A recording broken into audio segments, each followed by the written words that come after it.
And I think I was just trying to get experience on how to compete, because I say to everyone, if people ask me about competing, I'll say competing is a separate skill to jiu-jitsu itself.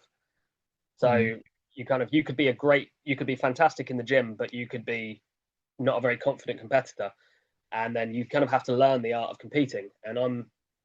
Or you could be the complete opposite. You could be completely spazzy and have very little technique, but you know how to just go for someone. Do you know what I mean? And that can, you get those guys who just train really hard in the gym, and then you're like, they just go hard. They're almost like the guy you might want to avoid because they're a bit reckless, but they always win their first white belt tournament. Do you know what I mean? So so it was really just a case of just doing as many comps as I could and just trying to learn that. So I've had over 100 matches now. And it took me a while to get good at competing, I think. So okay, so what do you need and what lessons are you learning? Someone listening to this might be contemplating their first competition, say.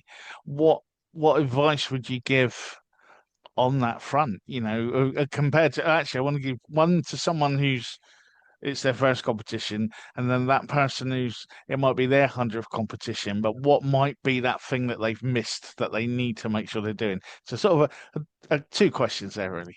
Yeah. Well, one thing just generally is that you get from experience is how to sort of, I guess, calm down, because you've competed and it's more tiring than any role you've ever had. So like being able to sort of pace yourself and not go 100% and kind of control the adrenaline dump is really important. In terms of just general, that's something you pick up as you go.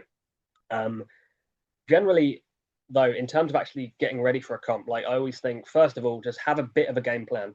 It won't ever go perfectly, but like at the very least, think, do I want to be on top or do I want to pull guard? If you want to be on top, think, what kind of takedown do I want? And from that, you can think what kind of grips you want.